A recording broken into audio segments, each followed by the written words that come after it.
Hi, my name is Brianna Hayes. Welcome to my vlog for my Digital Studies 350 class. Today we're going to be talking about the evolution of travel journalism after the influence of the internet. So let's get started. Who wouldn't love to travel the world for free? And get paid to do so even.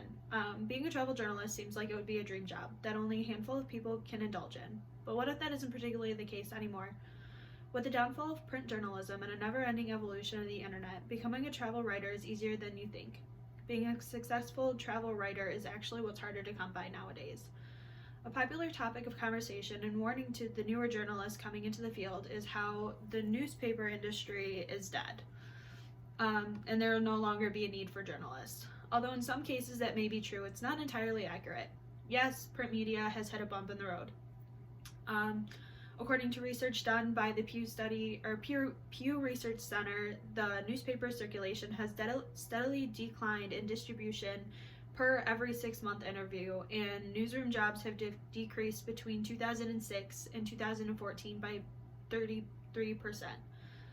With layoffs increasing and departmental cuts in the industry, that doesn't mean that journalism is a lost cause.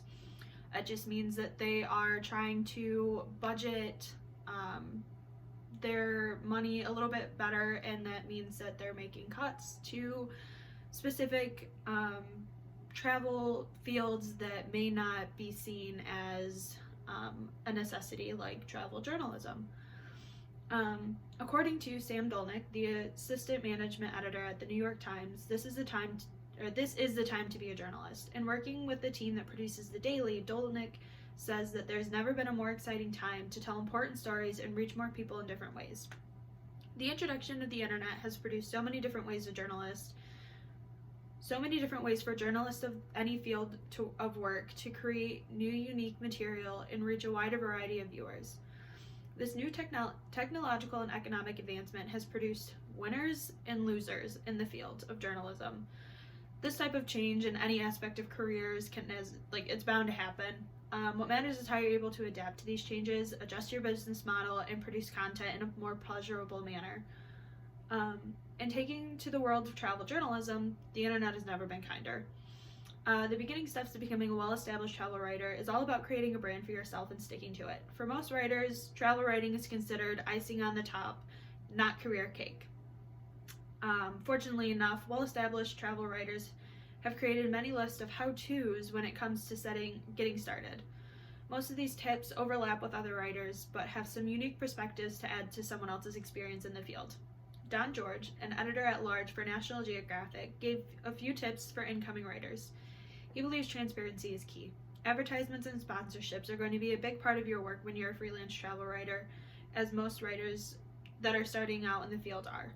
George states that if you want your followers to keep trusting your work, you need to be honest about who paid for you to execute this trip. So say you're traveling to a new hot destination resort and they're sponsoring you to write a review.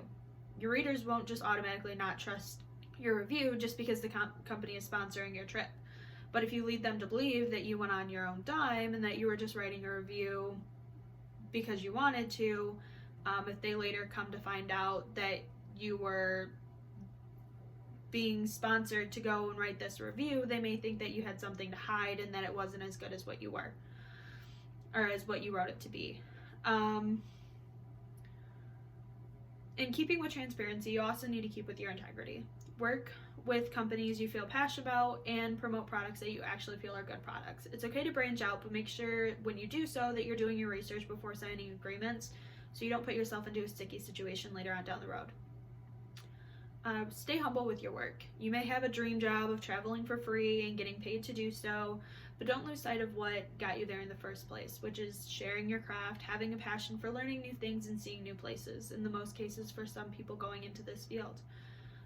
Also keep in mind, whether you're a freelance writer or a salaried writer, this is a high demand job with sometimes low benefits. It takes years for most travel writers to find a steady career in the field.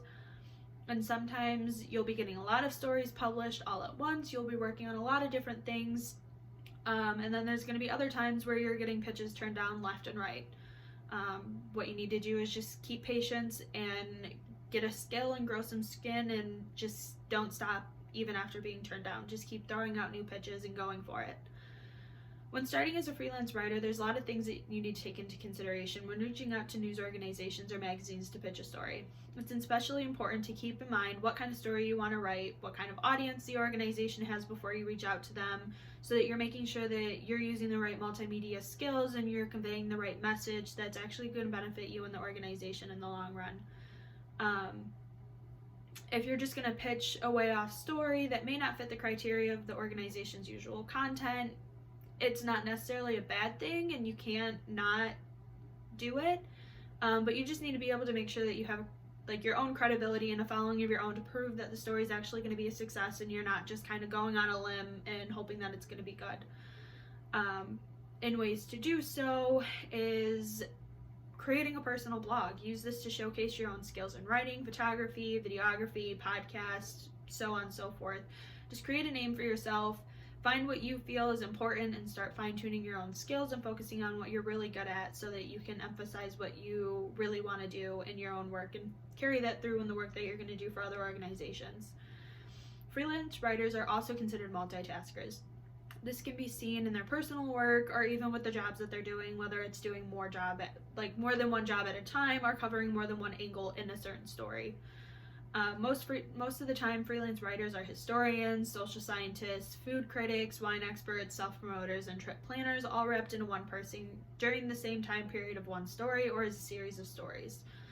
While covering all their bases on reviews and interviews, a writer needs to remember that they need to be as unbiased and objective as possible when it comes to reviewing cultures, gastronomical delicacies, adventure destinations, and festivals and celebrations. While these all seem like no-brainer tips, it's easy to get carried away and slip into a bad cycle of reporting.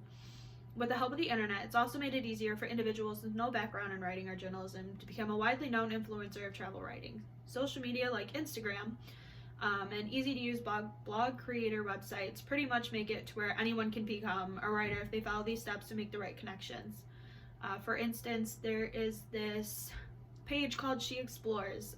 It started off as like a little website, and this woman named Gail Straub, who was just really had a passion for being outside and being in the outdoors and sharing her stories and sharing other women's stories of being out in the outdoors. And between photography and her podcast and videos and her connections, the page really took off, and now they have tons of followers on Instagram. They have tons of followers on their Spotify podcasts. They have connections with Apple Music. And this has turned into like a full-fledged organization. They actually even have a sister page called Women on the Road, who is founded by Laura Hughes, and she's the co-producer for She Explores. And Gail Straub also really helped out a lot with Women on the Road. Since Women on the Road, Laura Hughes has actually been able to start her own personal blog called How She Views It, where she goes and shares a lot of her own travel stories and promotes a lot of her work, whether it's videos, again, podcasts, photojournalism, a lot of that different stuff. And she has made a big hit in the travel industry with that as well. Both of these women actually started with non-traditional journalism jobs. Laura Hughes had a non-traditional journalism job, and Gail Straub was actually working in, she was an accountant, and she continued down the travel path and just decided she didn't want to be an accountant anymore because this was really starting to take off, and she was showcasing a lot more of her work. Another good example of this is the Globetrotter Girls, who started a website, and these are two women who just had a really great passion for travel. One was actually a content creator, and another was a recruitment consultant for a financial sector of a company. They started their journey in early 2010, and these women have continued to travel, share their stories, and become advocates for different organizations and communities. Although the two women have since broke up, this organization is still followed by many online and have created a steady career in the journalism field, all thanks to the internet. On top of personal blogs, there's also companies like the New York Times that has decided to reimage their travel journalism department.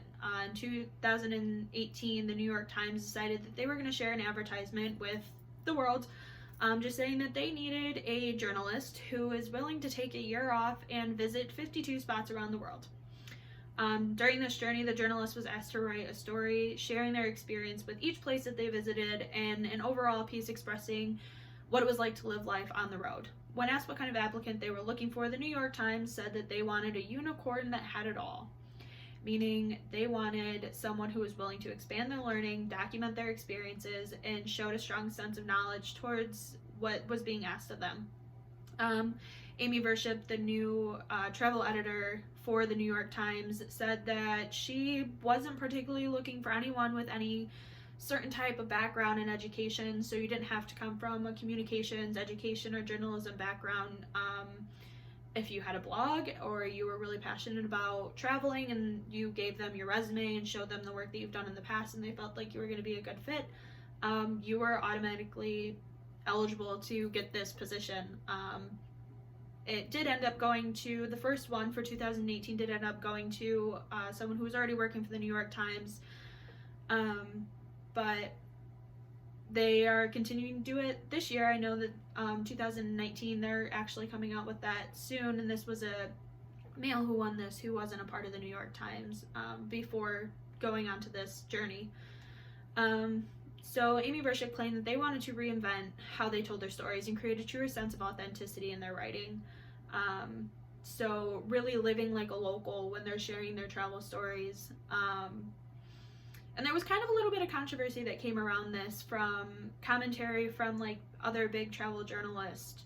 So if you're wanting to create a true authenticity of your writing and portray to your reader that you're living like a local and that you're getting into like the everyday life of the locals and you're not just kind of on the outside looking in, how do you expect your writer to do this if they have only a single year to visit 52 different places? That's almost a week in one location at a time, and that's not nearly enough time to actually get into the culture and understand its locals, and find those hidden gems that Vership was talking about in her piece when she was kind of pitching this idea.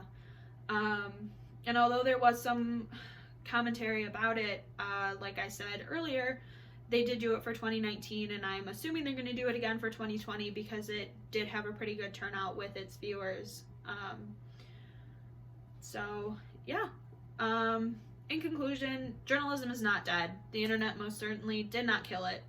And if anything, it enhanced the inability for creators to reach a wider audience, flourish in what they're most passionate about, and make it easier for those to create connections to share their work. As for travel journalists, the internet has created a place for them to get more funding for their work, create a name for themselves, establish credibility as well as a follower base, and have a wider accessibility to share their work with their viewers. And that's all I have.